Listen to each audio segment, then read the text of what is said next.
Lembrando que no material da aula passada estava errado o número. A gente estudou o capítulo 4 e estava escrito 3, ok? Então, hoje é o 5, que a gente estudou na aula passada, foi o 4. Então, vamos ao resumo. Belsazar, ou Balsazar, depende da tradução, filho de Nabucodonosor, traz os vasos de ouro do templo de Jerusalém e faz uma festa com seus príncipes, mulheres e concubinas. Eles louvam aos ídolos. O rei vê uma mão, né, de repente no meio da festa, né, o rei vê uma mão que escreve na parede, em frente ao castiçal, e fica desconcertado. Ele convoca seus astrólogos, magos. Ah, perdão, né, não botei o PDF, peraí, deixa eu botar aqui, desculpem. Bom, tá aí o PDF. Bom, então, ele convoca seus astrólogos, magos e adivinhos para interpretarem o que estava escrito, prometendo-lhes riquezas, mas nenhum deles é capaz de fazê-lo. Então ele tem essa visão da mão escrevendo na parede e a mão escreve algumas palavras, que nós vamos ver mais adiante. E ele então chama os sábios, astrólogos, magos, etc., adivinhos, né, em geral, para responder para ele o que era que ele tinha visto. Ninguém consegue responder, mesmo ele prometendo riquezas. A rainha sugere que o rei chame Daniel. Ele o convoca e lhe promete riquezas. Daniel aceita interpretar, mas recusa as riquezas. Daniel afirma que o Eterno concedeu glória a Nabucodonosor, permitindo que ele fosse grande sobre as nações. Mas Nabucodonosor se envaideceu, por isso tornou-se como os animais até que se humilhou perante o Eterno. Daniel diz ainda que Belsazar não havia se humilhado e que havia se levantado contra o Senhor devido ao uso dos vasos e culto aos ídolos. E dá a interpretação das palavras. Mené, que é a medida de uma mina, né? Então, o Eterno mediu o reino de Belsazar e ele chegou ao fim.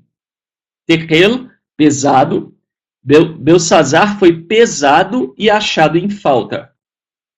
Peres, ou Parsim, né? Parsim é o plural, tá? De Peres. Dividir. O reino foi dividido e dado aos medos e aos persas.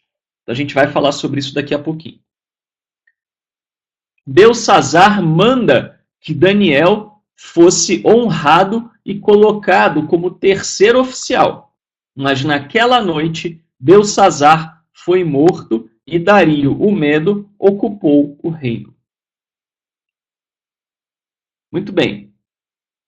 Então, esse é o resumo da narrativa de Daniel. Tá? Pergunta para vocês. Essa narrativa do capítulo 5 sobre Belsazar ou Baltazar, como queiram, essa narrativa, vocês acham que é uma narrativa histórica ou vocês acham que é uma parábola metafórica? O que vocês acham? É histórico ou é uma metáfora? Esse em particular, essa história de Baltazar ou Belsazar.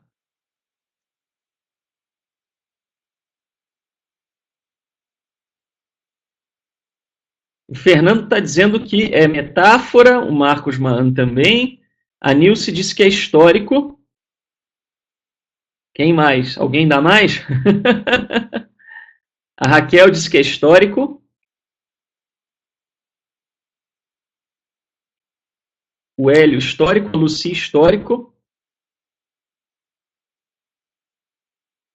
Quem mais? Então, né? Emanuele, metáfora. Nós tivemos mais pessoas dizendo que é histórico do que dizendo que é metafórico, né?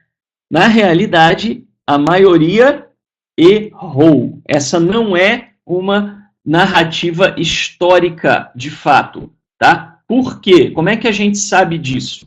Muito simples, pessoal.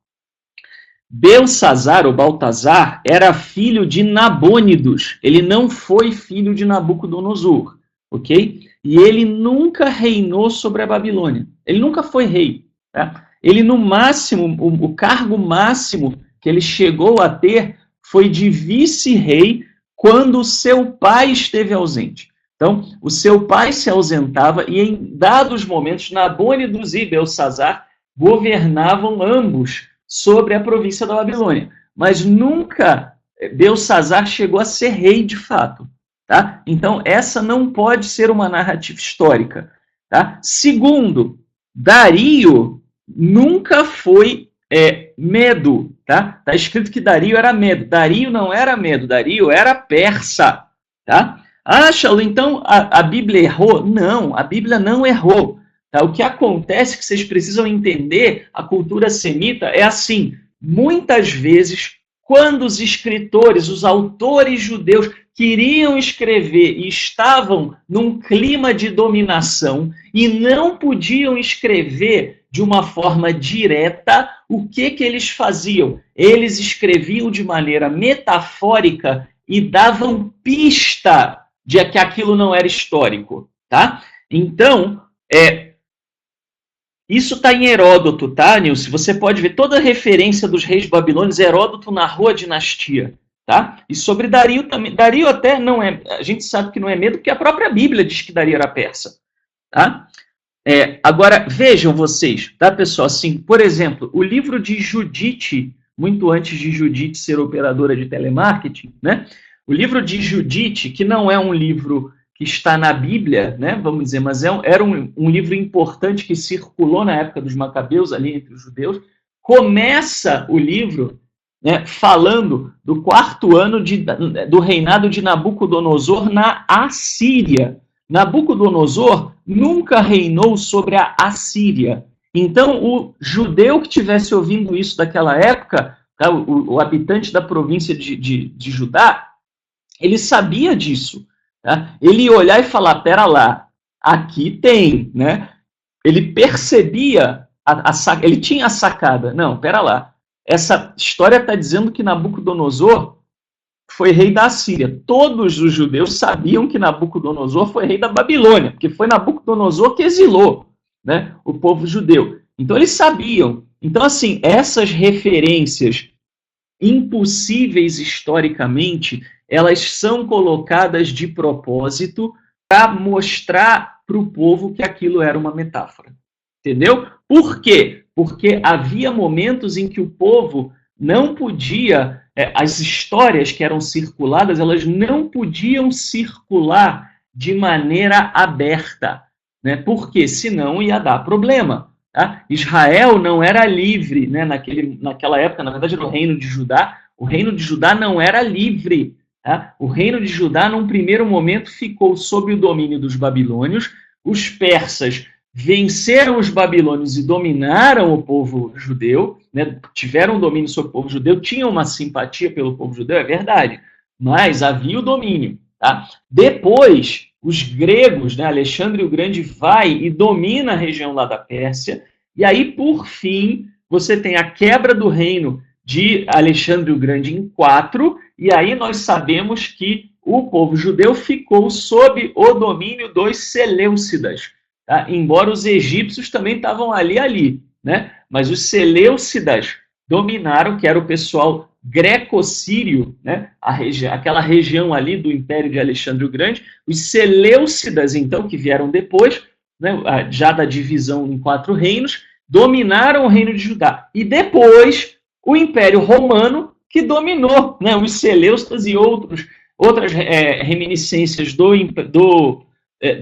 Império dividido, né, da Grécia, e dominou a região de Judá. Então, pessoal, desde Nabucodonosor, a província de Judá nunca mais foi livre.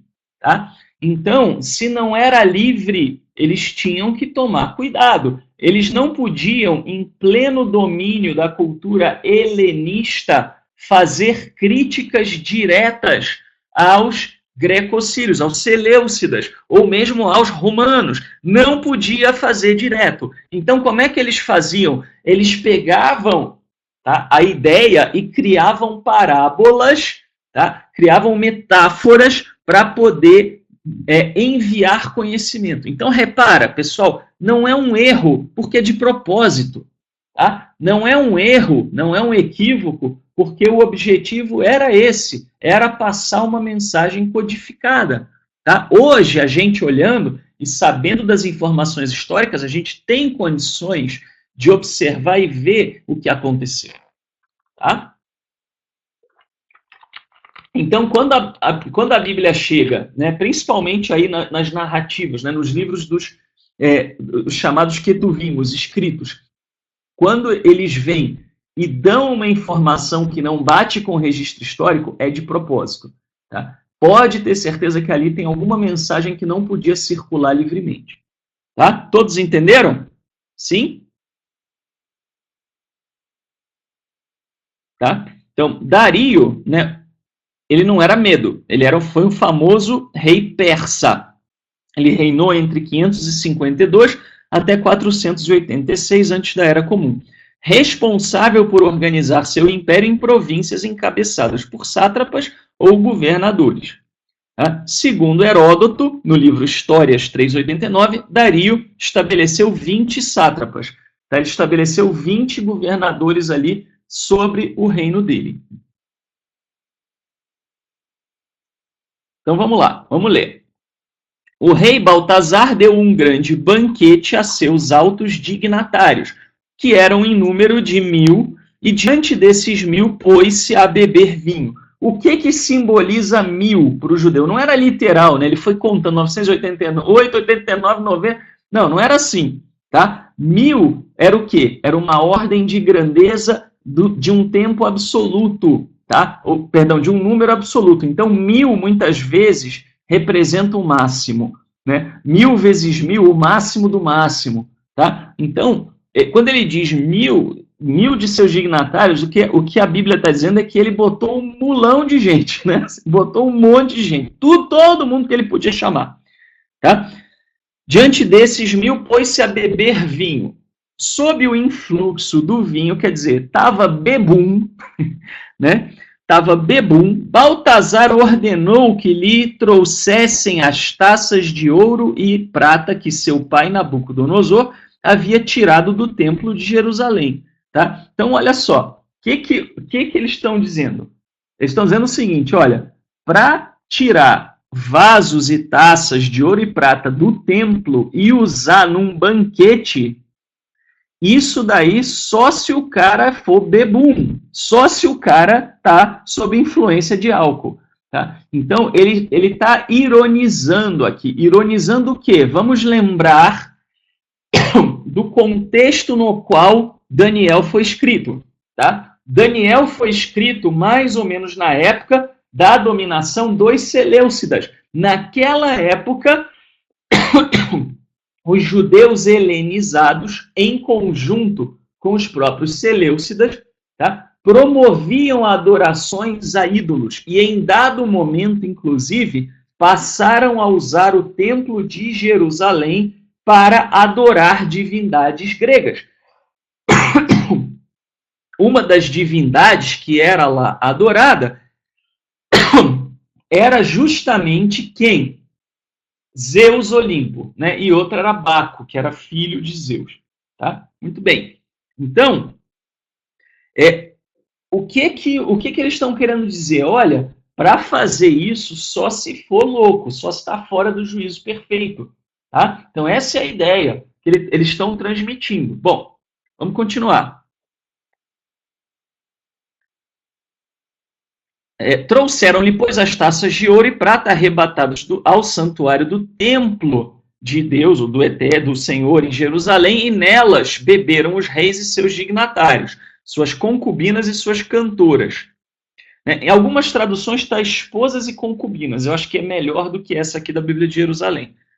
Eles bebiam vinho e entoavam louvores aos deuses de ouro e de prata, de bronze e de ferro, de madeira e de pedra.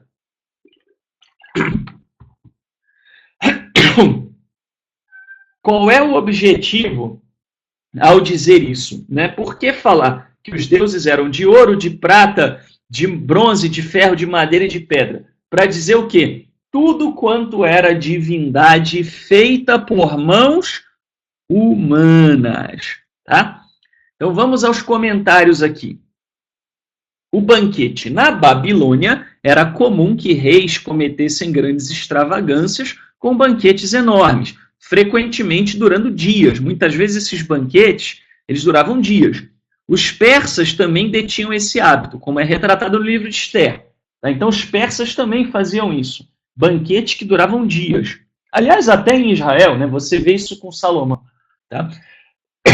Nos banquetes, além da comida e da bebida, era também comum a realização de orgias com concubinas. Os banquetes também serviam para que os bens conquistados em guerras fossem dispostos diante dos oficiais do rei. Tá? Então, assim, se você lembrar da história, né, de Esther, e você lembrar, né, da história da rainha Vasti, né, que foi a rainha antes de Esther, né, ela é mandada para a presença do rei, né, e na frente dos convidados. E a linguagem do texto bíblico dá a entender que ela foi mandada nua, né, apenas usando a coroa. E aí, evidentemente que as pessoas não vão ficar só olhando, né? Então, você tinha muito isso, né? Você tinha essas orgias, essas festas repletas também de promiscuidade, tá? E também nessas festas era comum que os reis mandassem trazer dos seus tesouros os artefatos que eram pertencentes aos povos que eles tinham dominado. Então seria natural que num banquete os bens que foram confiscados do templo fossem também levados. Tá? E aí também falando sobre os vasos do templo. Tá? É evidente a temática da profanação dos objetos sagrados do templo. Servir vinho em banquetes, dados não apenas a pessoas comuns, como também a concubinas, era considerado uma das maiores formas de desrespeito ao Criador. Não o vinho pelo vinho, tá, pessoal? Mas o vinho nos objetos sagrados. Tá? Então, assim, isso mostrava uma profanação danada. Considerando ainda que o livro foi escrito por volta do período dos Macabeus, fica evidente a mensagem do autor aos judeus helenizados. O povo judeu não deveria aceitar que os objetos sagrados do templo fossem profanados. Algo que sabemos ter ocorrido historicamente, conforme registrado no livro de 1 Macabeus. O livro de 1 Macabeus, pessoal, é um livro que não dá para deixar de ler. É importantíssimo. Ah, mas não é da Bíblia. Não, não é da Bíblia, mas é um livro histórico. Tá? Leituras que são muito importantes para que você entenda a época do judaísmo do Segundo Templo, tá? São Flávio Joséfo, também o livro de Macabeus e outros livros históricos, aí mesmo os tidos como apócrifos, Fílon, também para entender os judeus na diáspora, e, obviamente, os manuscritos do Mar Morto. Isso além da própria Bíblia, né? Tá? Heródoto também. Tá? Heródoto e alguns outros historiadores que escreveram, né, mais ou menos numa época parecida, como Plínio. Tá? Então, esse material, essa literatura, vocês têm que ler, têm que estudar se vocês quiserem entender o judaísmo do Segundo Templo. Tá? Muito bem. Os deuses descritos, diante dos quais os vasos são utilizados, referem-se ao fato de que houve até mesmo anuência dos judeus helenizados diante da realização de cultos a Zeus Olimpo e a seu filho Baco no Templo de Jerusalém. Tá? Os judeus helenizados estavam participando, estavam achando bonitinho, estavam achando lindo. E o que essa mensagem queria dizer? Aquilo que o Fortunato sempre costuma dizer, não brinca com o eterno. Né? Não pegue os vasos do templo sagrado e profane, degrade diante de um uso de um ídolo. Não use o templo de Jerusalém para adorar um ídolo, que era o que estava acontecendo. Tá? Deuses de ouro e prata, uma característica comum do judaísmo naquela época era a paródia dos ídolos. Isso está escrito na Jewish Study Bible. Geralmente focando em sua origem material e sua inabilidade de responder orações. Tá? Isso vai fazer contraste, pessoal, com a mão. Tá? Vocês já pararam para pensar por que a mão? Vamos ler aqui. De repente apareceram dedos de uma mão humana que se puseram a escrever por detrás do lampadário, sobre o estuque da parede do Palácio Real. E o rei viu a palma da mão que escrevia. Então o rei mudou de cor, seus pensamentos se turbaram, as juntas dos seus membros se relaxaram e os joelhos puseram-se a bater um contra o outro. Está tirando um barato aqui, né, da cara do rei. Está dizendo que o rei, que era conquistador, que era machão, que estava lá, que era tudo, né, de repente, né, virou um franguinho medroso. Tá? Então essa é a ideia. Né? O rei começou lá a ter trimelique. Né? É uma brincadeira, né? Isso isso é escrito em tom de ironia. Né? Daniel é o livro mais engraçado da Bíblia. Né? Engraçado propositalmente, tá? Ele está cheio de piada, né? De ironia, de gracejo, né? De um monte de coisa nessa linha. Né? Bom, então aqui é o quê? Debochando dos ídolos. Tá? Por que, né, a mão? Tá? Por uma razão muito simples, pessoal. Como é que vocês entendem vamos dizer, o contraste entre a mão na parede e os ídolos?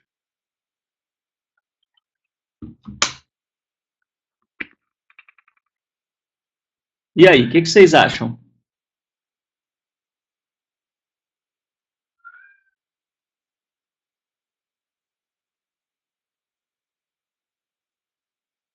Alguém se arrisca? Vocês estão me ouvindo? Tá todo mundo tão quieto? Estão me ouvindo ainda?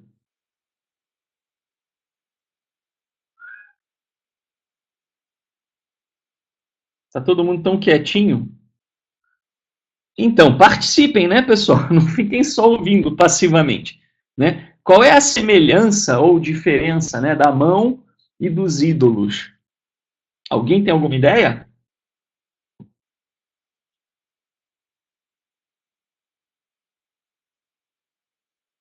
Tá todo mundo dormindo, né?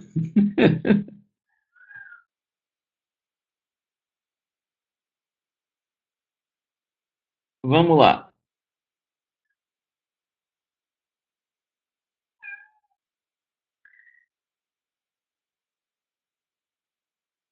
A gente já, bom, acho que aqui já o erro de Belshazzar. Na verdade, aqui, vamos para a página 7 do comentário, depois a gente volta no erro, tá? O Deus da mão humana, né? Compare com o dedo do Senhor que traz as pragas em Êxodo 8:19, ou escreve os 10 ditos em Êxodo 31:18, tá? Então o contraste é evidente. Enquanto isso, perfeito, Bianchini, perfeito. A mão representa uma ação, é atuante, né? O ídolo é feito pela mão, então o ídolo é inferior à mão. O ídolo não pode fazer nada. Quem pode fazer alguma coisa é a mão que constrói o ídolo. Então a mão é usada para simbolizar esse contraste, tá? Enquanto os ídolos eram obra da mão dos homens, a mão divina traz uma mensagem. Tá? Então, a mão aqui, né, é uma, vamos dizer assim, né, é uma referência ao próprio Eterno. Tá? A mão do Eterno que deu os 10 ditos, a mão do Eterno que livrou Israel do Egito, a mão do Eterno que trouxe pragas. Tá? Quando se fala a mão do Eterno, é óbvio que não é literal, né? Não é que o Eterno tem uma mão de carne e osso, né? Mas a mão aqui representando a ação. Então, enquanto os ídolos ficam lá, não fazem nada, tá? A mão do Eterno está agindo. Esse é o simbolismo da visão. Tá? Então, enquanto os deuses que estavam sendo honrados nada poderiam fazer para reverter qualquer situação, a mão do Eterno sentenciava o rei, condenando a Babilônia de maneira definitiva. A metáfora faz alusão ao fato de que os deuses dos helenizados nada poderiam fazer quando o Eterno dissesse basta e colocasse fim à profanação pelo poder de sua mão. Ou seja, aquilo que viria, né, porque vem a sentença de juízo do Eterno, nenhum ídolo, nenhuma divindade de ouro, prata, pedra, cobre, né, barro, o que fosse, né, poderia fazer algo para impedir. Tá? Então, essa é a metáfora. Tá? E Baltazar, por que ele estava, né, todo envaidecido fazendo o banquete? Tem uma explicação da tradição judaica, a gente não sabe se é verdadeira, mas eu achei interessante e eu trouxe aqui. Tá? De acordo com a tradição rabínica, está lá no Talmud Bavli, em Megillah 11b e 12a, Belsazar estava celebrando porque pensava que a previsão da queda do reino da Babilônia, depois de 70 anos, que está lá em Jeremias 25:11 e Daniel capítulo 9, havia se provado equivocada. Ele teria, contudo, errado o cálculo por 1 ano. Tá? Então, assim, a tradição dessa leitura, ela revela a mensagem por trás do texto. Tá? Eu não sei dizer para vocês se o autor de Daniel realmente tinha isso em mente, né? Que Belsazar estava comemorando que a Babilônia não ia cair. Tá? Mas essa mensagem que a tradição traz é uma mensagem verdadeira. Né? Os judeus helenizados não deveriam supor que o Eterno nada faria, simplesmente porque havia tempos em que nenhuma ameaça surgia contra o reino de Judá. Tá? Até que os Seleucidas chegaram no ponto de Antíoco Epifânio, não houve ameaça externa. Né? Depois dos persas, da restauração ali, da volta do exílio até Antíoco Epifânio, não houve ameaça concreta, né, assim, de destruição do reino de Judá. Tá? A celebração de uma noite poderia, no dia seguinte, se transformar em desgraça em virtude da punição dos céus. Era muito comum esse alerta nos tempos bíblicos, tá? Olha, não é porque está tudo bem agora que amanhã não vai estar tudo bem, tá? Não é porque está tudo bem agora, né, que amanhã significa que as coisas vão estar bem, tá? Muito bem. Então vamos seguir. E logo, aos gritos, mandou chamar os adivinhos, os caldeus. Caldeu também pode ser traduzido como mago, tá?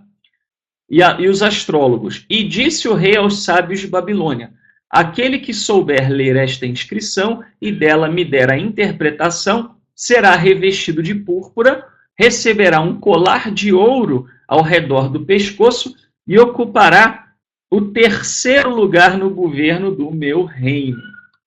Tá? Então, né, vejam vocês que coisa interessante, né? A púrpura, que era de fato um tecido que era tecido real, era da realeza, era caríssimo, tá? E o colar de ouro, evidentemente, né? E o lugar de 3º no reino, né? Por que o 3º? Porque você tinha 2 autoridades ali, né? Se a gente fizer a transposição para, né, a realidade de Judá enquanto dominado, o primeiro era o rei que dominava a região, né? Então, o primeiro, vamos dizer assim, na época de Dario, seria Dario. Na época de Ciro, seria Ciro. Na época de Antíoco Epifânio, seria o próprio. Tá? Mas eles sempre tinham um representante local. Tá? Então, por exemplo, na época de Ciro, né, ele elegeu ali Esdras e Neemias, na verdade Neemias, né, como a principal figura. Ele chegou a eleger, acho que Dario chegou a eleger Zorobabel, né, também como um representante local. Tá? Então a ideia seria de um 3º. Né? Isso se encaixa muito bem na narrativa de Daniel quando a gente entende o contexto e o que a mensagem está querendo transmitir. Tá? Muito bem. Então acorreram todos os sábios do rei, mas não conseguiram ler a inscrição, nem muito menos dar a conhecer a sua interpretação ao rei. Tá? Então, eles não conseguiam nem ler, não conseguiam decifrar, estava escrito de uma maneira que eles não conheciam. O rei Baltazar ficou ainda mais perturbado, mudou de cor e seus dignatários ficaram consternados. A rainha ao ouvir as palavras do rei e de seus dignatários, porque a rainha, uma pessoa que não apitava nada, tá? Uma rainha falar alguma coisa e zero era a mesma coisa. Não é à toa que no livro de Esther, né, você tem a referência a se Esther falasse fora de hora, né, o rei poderia matar, porque a mulher era tratada no Oriente Médio como lixo, era uma mera propriedade do homem, né? Muito bem. Então a rainha entra na sala do banquete, que era uma coisa que elas não podiam fazer assim livremente, e tomando a palavra disse: ó rei, vive para sempre, que teus pensamentos não te perturbem e não se mude a tua cor. O que ele está dizendo aqui? Ele está dizendo o seguinte, olha, rei, né? Ela está sendo ousada, né? A rainha está sendo muito ousada de chegar e adentrar a presença do rei assim, dessa maneira, tá? Há um homem no teu reino no qual habita o espírito dos deuses santos. Nos dias de teu pai ele encontrou-se luz e inteligência, encontrou-se luz e inteligência, sabedoria igual à sabedoria dos deuses. O rei Nabucodonosor, teu pai, nomeou o chefe dos magos e adivinhos, caldeus e astrólogos. Portanto, uma vez que nesse Daniel, que o rei cognominou Baltazar, constatou-se um espírito extraordinário, conhecimento, inteligência e arte de interpretar os sonhos, de resolver enigmas e de desfazer os nós, manda comparecer Daniel e ele te dará a conhecer a interpretação. Esse trecho aqui, tá? O entendimento dos acadêmicos é que ele é um texto posterior. O que eu quero dizer com isso? Na introdução a Daniel, a gente viu que o livro de Daniel era uma coletânea de histórias, né, atribuídos de metáforas e parábolas, né, de contos atribuídos a Daniel e que foram compilados. E o compilador, vamos dizer, ele ajustou, ele costurou para que as histórias ficassem fluidas. Tá? Isso é visível pela linguagem e pelas histórias. Até mesmo pelo fato de, se você observar na Septuaginta, por exemplo, Daniel tem muito mais histórias. Né? Tem vários capítulos que não estão no texto massorético. Por quê? Que eram histórias que alguém em dado momento achou importante e colocou ali, mas não foram selecionadas, né, pelos homens da grande assembleia no momento de estabelecimento do cânone judaico. Tá? Então aqui, vamos dizer assim, seria o narrador costurando as duas histórias. Tá? Assim foi Daniel introduzido à presença do rei. E o rei disse a Daniel: és tu, Daniel, um dos exilados de Judá, que o rei, meu pai, trouxe de Judá? Ouvi dizer que o Espírito dos deuses habita em ti e que em ti se encontra luz, inteligência e sabedoria extraordinária. Já me foram introduzidos à minha presença os sábios e adivinhos para lerem esta inscrição e me darem a conhecer sua interpretação, mas eles são incapazes de me oferecer o significado da coisa. A ponte, então, pessoal, entre as duas histórias é justamente a figura de Daniel como um intérprete divino. Ouvi, porém, dizer que tu és capaz de dar interpretações e de desfazer os nós. Se, pois, és capaz de ler esta inscrição e de me propor a sua interpretação, serás revestido de púrpura e trarás um colar de ouro ao pescoço e ocuparás o terceiro lugar no governo do meu reino. Muito bem. Daniel tomou a palavra e falou diante do rei: fiquem para ti os teus presentes e oferece a outrem os teus dons. Né? Então Daniel falou: não quero nada não. Eu vou te dizer o que é, mas eu não quero nada não. Quanto a mim, vou ler esta inscrição para o rei e dar-lhe-ei a sua interpretação. Ó rei, o Deus Altíssimo concedeu o reino, a grandeza, a majestade e a glória a Nabucodonosor, teu pai. Por essa grandeza que Deus lhe dera, tremiam de medo diante dele todos os povos, nações e línguas. Ele tirava a vida a quem queria e deixava viver a quem queria. E a quem queria exaltava e a quem queria humilhava.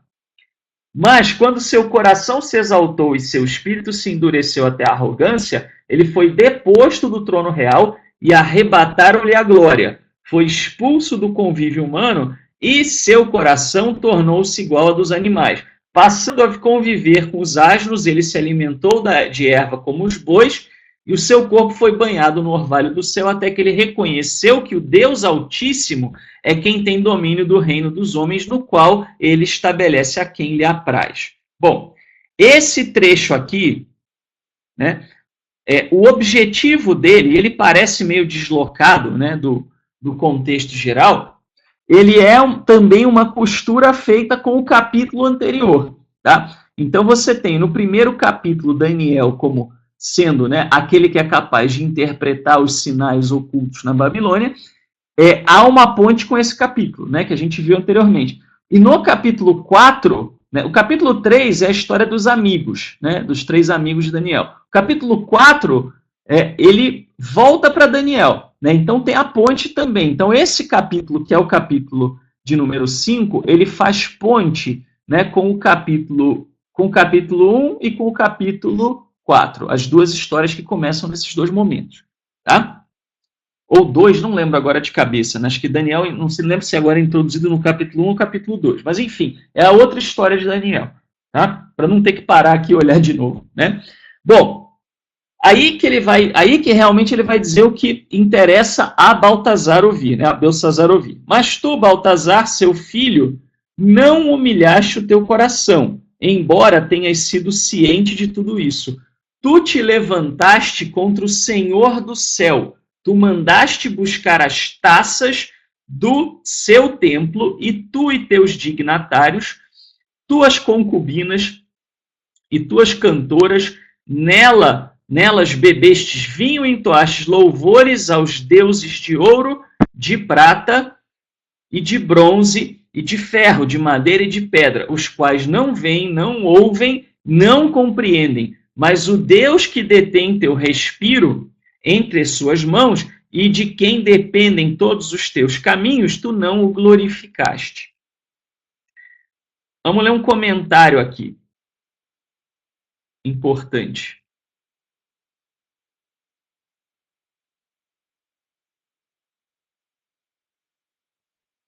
Deixa eu ver. Está na página...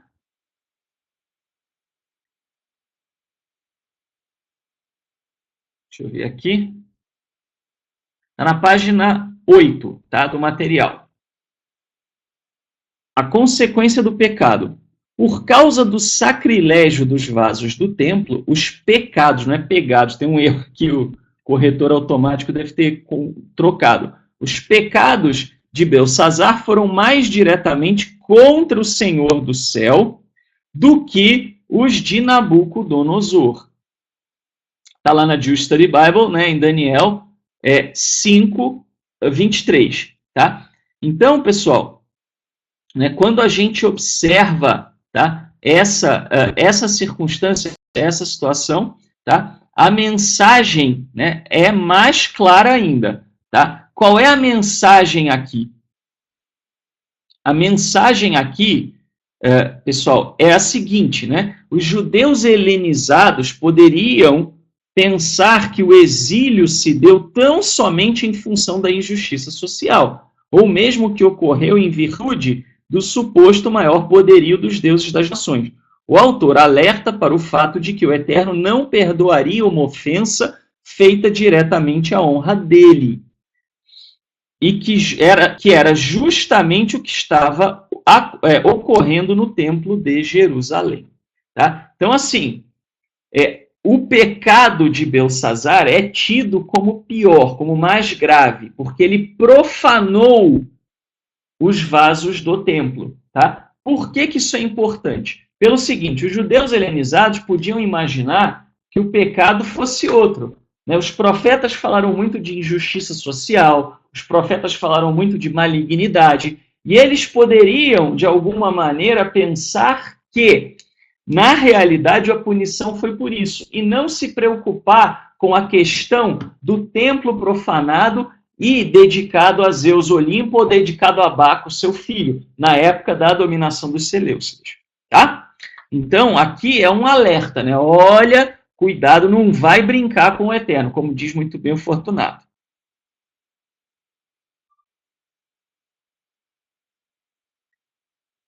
Por isso foi por ele enviada a extremidade dessa mão e traçada esta inscrição.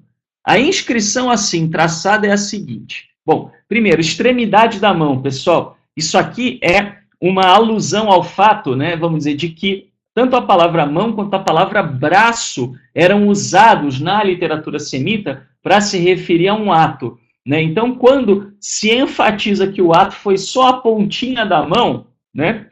Então, há uma referência aqui à seguinte ideia: olha, seguinte, basta um pouquinho do poder do Eterno para virar tudo do avesso. Tá? O Eterno não precisa nem fazer esforço para punir. É isso que está sendo dito. Tá? A inscrição assim traçada é a seguinte: Mané, Mané Tessel Parsim. E esta é a interpretação da coisa. Mané, Deus mediu o teu reino e deu-lhe fim. Né? Tessel, tu foste pesado na balança e foste julgado deficiente. Parsim, teu reino foi dividido e entregue aos medos e aos persas. Tá? A Bíblia de Jerusalém trouxe, né, aqui justamente em itálico, né, para mostrar a relação, né, entre as palavras. Tá? Né, Parsim dividido. Tá? Então, mané mediu, tecel, né, seria, aliás, aqui, tecel é pesado, né? Na balança, né, e parsim dividido. Mas tem trocadilhos aí, tá? Vamos justamente falar sobre esses trocadilhos, tá? Bom, já falamos sobre a metáfora da mão. O erro a gente vai falar depois. Deixa eu ver, o vaso já falamos. As palavras, tá? Então, comentário da Jewish Study Bible. As palavras são interpretadas em dois níveis. Elas são pesos. Mené, em aramaico, é uma mina, né? Uma mina que significava algo um pouco mais do que 1 quilo. Cerca de 20 onças. Parênteses, tá? Mané, mené, mené. Há uma repetição. Quando você tem uma repetição, tá? É uma ênfase. Tá? Uma ênfase numa situação de tempo, tá? De algo acontecer, de uma destruição, por exemplo, significaria que aquilo viria rapidamente ou que aquilo era definitivo. Tá? Então, seriam as duas possibilidades interpretativas aí. Ou que é definitivo, Babilônia se arrebentar, nunca mais ia voltar, ou a Babilônia ia se arrebentar logo. Tá? Então, qual era a preocupação aqui do autor? Era mostrar para o povo e dizer, olha, não provoca o Eterno que a situação pode se tornar definitiva. Tá? Esse é o alerta. Muito bem. Tekel, né, é um shekel, né, é a mesma raiz do shekel, né, do hebraico, né, no aramaico, tá? Que é 11 gramas, né, ou menos da metade de uma onça. Tá? E Pérez, né, que aí aparece na forma plural farsim, né, ou parsim, são 2 metades de mina. Tá? Então, seria mais ou menos, né, quando a gente olhar, né, dá mais ou menos o mesmo peso, né, mas há uma relação aí entre eles. Tá? Também elas também soam como os verbos. Mené soa como o verbo numerar, né? Tekel, pesar, né? O farsim e dividir, tá? Então, Daniel interpreta a partir daí, né? Faz esse trocadilho, tá? A última palavra também é semelhante à palavra persas, tá? Parsim, né? Inclusive, vou dizer uma coisa polêmica aqui para vocês, mas é verdade, tá? Assim, existe no meio acadêmico, tá? Uma suspeita muito forte, porque se você olha para o farisaísmo no Segundo Templo, na época do Segundo Templo, né, já dividido dos saduceus, etc., né, você vê muitas práticas semelhantes às práticas persas, né, dos zoroastristas.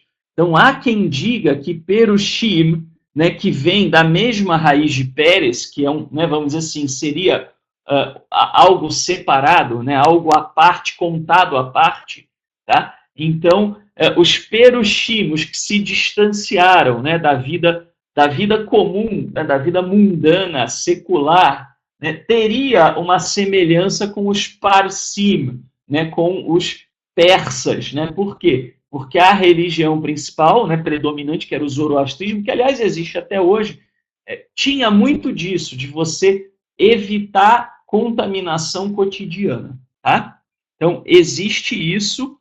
Né? Agora, isso é meio polêmico, obviamente. Tá?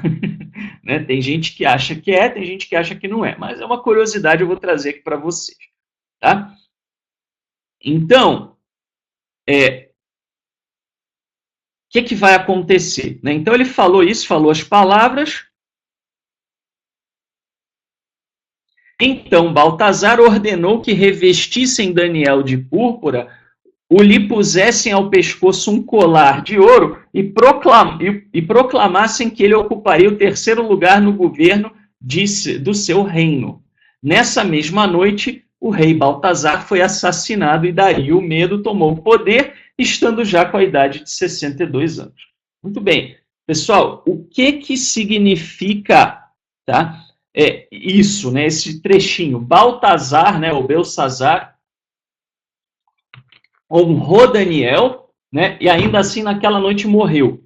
Qual é a mensagem para os judeus helenizados que o autor estava querendo transmitir? Não adianta, na hora do calor dos acontecimentos, vocês quererem, né? Ah, Senhor, por favor, né? Quererem honrar o eterno só para se livrar da punição, né? Então essa é a mensagem.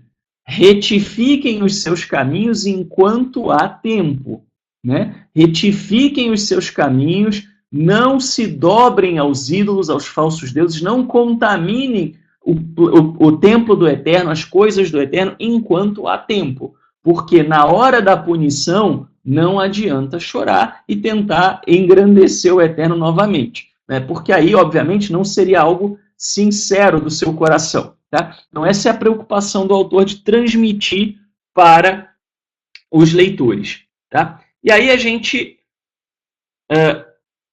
acho que a gente já leu, né, a parte 6, deixa eu ver se faltou alguma aqui.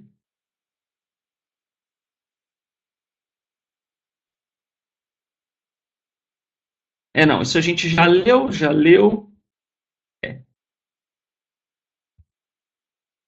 Já lemos também. Né? Então, isso aqui foi o que a gente já também falou a respeito. Tá? Então, pessoal, com isso, a gente conclui o estudo do capítulo 5 de Daniel.